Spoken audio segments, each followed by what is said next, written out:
Coucou, bienvenue dans ma nouvelle vidéo et dans ma nouvelle série qui va tourner autour de la PMA, du SOPK, de mon désir d'avoir un bébé. Donc, comme vous avez pu le voir dans le titre de la vidéo, ça va faire 2 mois, si seulement, ça fait 2 ans. Ça fait plus de 2 ans que moi et mon mari essayons d'avoir un bébé. Alors malheureusement, ça va pas aussi vite, que, l'on avait prévu, voilà. Donc je vais vous raconter un peu, mon parcours, le pourquoi du comment, Je sais que quand on traverse, cette attente, ça fait du bien d'écouter, de lire des témoignages de femmes, qui traversent la même chose. Ça rassure, d'une part et ça donne espoir. Donc si moi, avec mes vidéos, je peux aider des femmes et donner de l'espoir à des femmes, et aider des femmes à ne pas se sentir seules dans cette attente, ça me va. Voilà, c'est mon objectif. Donc, je sais pas par où commencer parce que j'ai tellement de choses à dire. Donc désolée, si cette vidéo est très, très longue. Déjà, je pense que je vais faire plusieurs vidéos, plusieurs épisodes. Dans cette vidéo, je vais parler, de mon parcours, de notre projet bébé et comment j'ai découvert mon SOPK. Alors avec mon mari, on est ensemble depuis 9 ans et on est mariés depuis 2 ans et demi et on a toujours voulu avoir des enfants, donc depuis qu'on s'est mis ensemble, il savait que c'était non négociable, même pour lui. Mais moi, j'ai toujours eu cette crainte, je l'avoue. Je lui ai toujours fait part. Je lui ai dit: «J'ai tellement peur que le jour où je veux un enfant, ça mette du temps». Je sais pas, j'avais cette peur en moi et bah, il s'avérait que cette peur n'était pas, infondée. Moi, j'ai pris la pilule, à 17 ans et je l'ai prise pour réguler mes règles. Ça aurait dû être, un indicateur et il y a environ 4 ans, j'ai décidé d'arrêter la pilule parce que j'avais des effets secondaires. Donc d'un commun accord avec ma gynécologue, de l'époque, on a décidé de me faire arrêter, le temps que je retrouve, des hormones, naturelles, un cycle naturel et cetera et ensuite, envisager, une autre contraception par la suite. Parce que, à l'époque, le projet bébé n'était pas encore, voulu dans l'instant T. Donc j'ai arrêté la pilule et cetera. Sauf qu'il s'avère que 10 mois après l'arrêt de la pilule, je n'avais toujours pas retrouvé de cycle. Donc je vous avoue les filles, voilà, une vie sans règles, on va pas se plaindre. Alors moi, je vivais ma best life, vu que, bah, j'étais pas en projet bébé, ça m'inquiétait pas plus que ça et voilà, pour moi, j'avais pas de règles et puis, j'avais pas de règles, quoi. Sauf qu'au bout d'un moment, je me suis dit: «Bon, c'est quand même bizarre. OK, je vis ma best life, sans règles, mais c'est il y a un truc qui manque dans mon corps, c'est pas normal». Donc j'ai décidé d'aller consulter, ma gynécologue qui m'a prescrit une prise de sang. Donc j'ai fait cette prise de sang et quand je l'ai reçue, je me souviens, j'avais vu des taux qui étaient, anormales. Vous savez, la LH et la FSH, donc les fameux SOPK, on va se comprendre. Pour les autres, bah, c'est des hormones, liées, au cycle et en fait, quand on est SOPK, hem, les hormones, les taux sont inversés, en fait et c'est un peu un indicateur, qui peut être lié, en fait, au SOPK. Donc SOPK, syndrome des ovaires polykystiques. Par la suite, j'ai eu, un rendez-vous avec ma gynécologue pour faire, du coup, une échographie pelvienne et en effet, le diagnostic a été, établi. J'avais, les ovaires micro-polykystiques. C'est-à-dire que, je dis n'importe quoi au niveau des chiffres, désolée, une femme lambda, entre guillemets, bon, on a 2 ovaires et dans chaque ovaire, on va dire, il y a 5 ou 10 follicules par ovaire. Et moi, j'en ai 40 au total. Pour ceux qui ne savent pas forcément ce que c'est que le SOPK, je vais essayer un peu de schématiser. Il y a les ovaires. Dans ces ovaires, il y a comme des petits œufs, on va dire. Et chaque mois, il y a un petit œuf qui va... Un petit œuf. Un petit œuf qui va se dévouer pour grandir, grandir et ensuite devenir un ovule.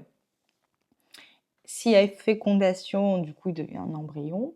S'il n'y a pas fécondation, les règles. Sauf que dans le cas d'une femme SOPK, il y a tellement de petits œufs qu'il n'y a pas assez de place en fait pour grandir et devenir un ovule. C'est ça, en très simplifié. Suite à ce rendez-vous, la gynécologue, elle m'a dit, ouais, voilà, vous avez les ovaires micro-polykystiques, RAS. Vous revenez me voir quand vous voudrez un bébé. Et sinon, bah voilà quoi. Pas plus d'informations. Elle m'a même pas expliqué ce que c'était ni rien. Si jamais je referai, je pense, une vidéo plus en profondeur pour parler du SOPK.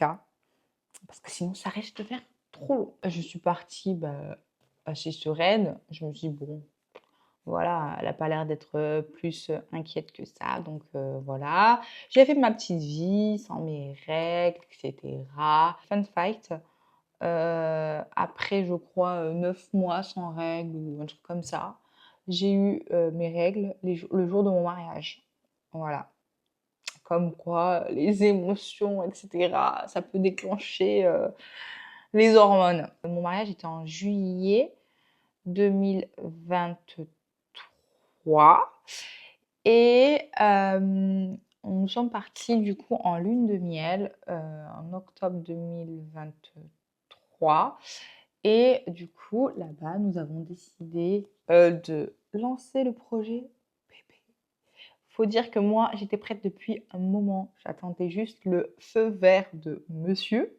Donc il a décidé, voilà, entre deux safaris, de me dire que c'était bon, il était OK, OP. Et il faut savoir que le mois avant de partir en lune de miel, j'avais eu des règles aussi spontanées. Donc je me suis dit, bon, why not? Peut-être que je vais avoir un cycle et que ça peut marcher et tout.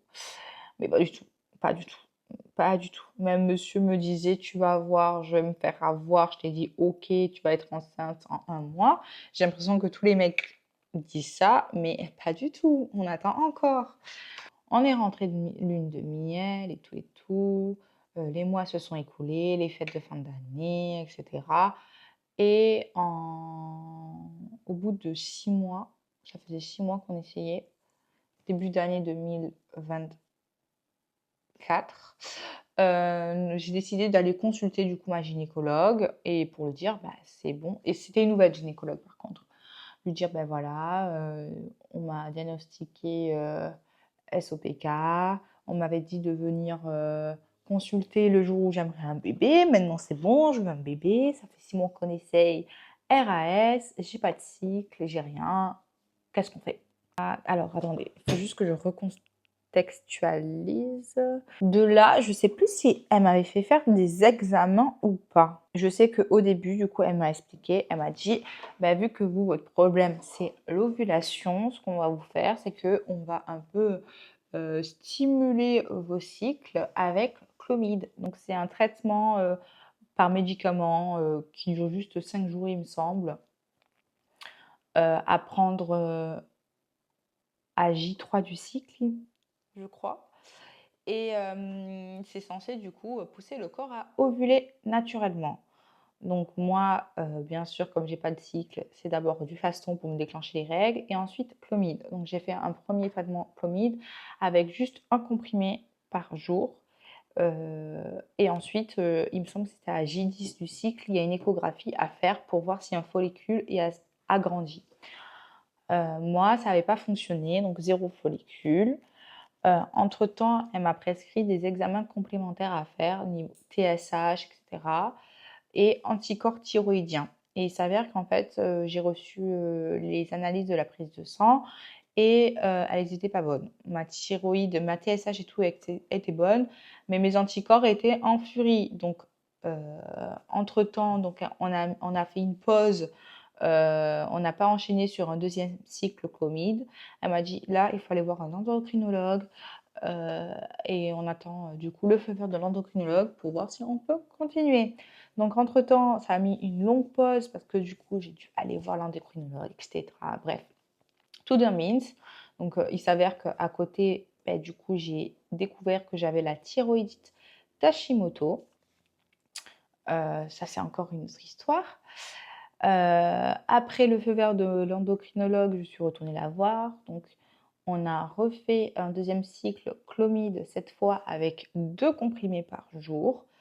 L'échographie à J10, elle m'a dit: «Ah ben non, mais il n'y a rien qui s'est passé et tout et tout. Pas de follicule mature». Du coup, il s'avère que ben, j'ai quand même ovulé.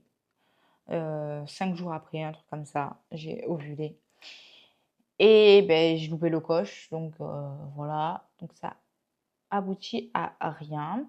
Et après cette tentative, elle a décidé du coup de transmettre mon dossier à sa collègue qui était spécialisée, qui était plus spécialisée dans la fertilité, et du coup pour continuer la suite du processus avec sa collègue. Donc j'ai eu rendez-vous avec sa collègue et là elle m'a parlé, elle m'a donné, elle m'a dit soit on continue un autre cycle Clomid, soit on passe à l'étape d'après qui est les injections de stimulation ovarienne avec déclenchement de l'ovulation.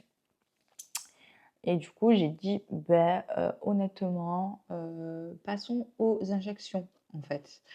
Parce qu'au moins, c'est plus suivi. J'en avais marre, en fait, parce que faut savoir que entre le moment où je suis allée la voir pour lui dire que je veux commencer à avoir un bébé et le premier mois Clomid, et du coup, le rendez-vous avec sa collègue, je crois, il s'est passé 9 mois, presque un an. Ça commençait à faire long, quoi. Pour finalement 1 an pour avoir fait une tentative. Donc c'était frustrant. J'ai décidé du coup de commencer ces injections. Et donc moi j'avais Ovalep et ensuite Ovitrail pour déclencher l'ovulation. Donc moi j'ai eu 3 stimulations. Après j'ai déménagé. J'ai déménagé dans les Caraïbes, à Saint-Martin. Voilà, parce que moi j'aime bien les choses compliquées. Et ça fait 4 mois qu'on a déménagé et il n'y a pas de centre PMA ici. Voilà. On est suivi par l'hôpital de Guadeloupe. Là, à l'heure actuelle où je vous parle, j'ai eu mon premier rendez-vous avec l'hôpital en physique hier. Ils ont décidé de nous proposer une insémination, donc un cycle de stimulation comme j'avais avant, et à la fin, une insémination. Ah oui, j'ai quand même oublié de le préciser, moi j'ai fait des examens, mais Kylian aussi a dû faire des examens de son côté. Cette période, je me suis beaucoup informée. Il faut savoir que moi j'ai participé, je me suis inscrite, je ne sais pas si vous connaissez, au Fertility Club avec Émancipée. C'était très très très intéressant. J'ai appris beaucoup de choses que toutes les femmes devraient savoir en fait, déjà sur soi-même, sur ses cycles, etc. Et j'ai fait appel aussi à un médecin fonctionnel. Donc je me complémente beaucoup parce que ça joue beaucoup aussi, tout ce qui est complément alimentaire, sur les cycles et tout. Et grosse victoire, j'ai eu des règles naturelles le mois dernier.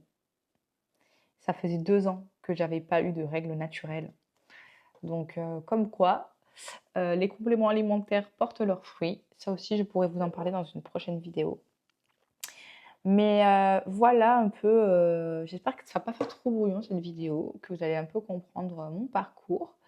Voilà le stade où j'en suis actuellement. Donc prochaine étape, insémination. 2 ans qui se sont écoulés depuis la lune de miel. Mais cette année était compliquée. Mais je sais que 2026, c'est une bonne année. Ça va être une année remplie de belles choses et je garde espoir. Je sais que ça va le faire. Voilà, on se retrouve du coup pour une prochaine vidéo, pareil, autour de ce sujet-là. Gardez espoir, les filles!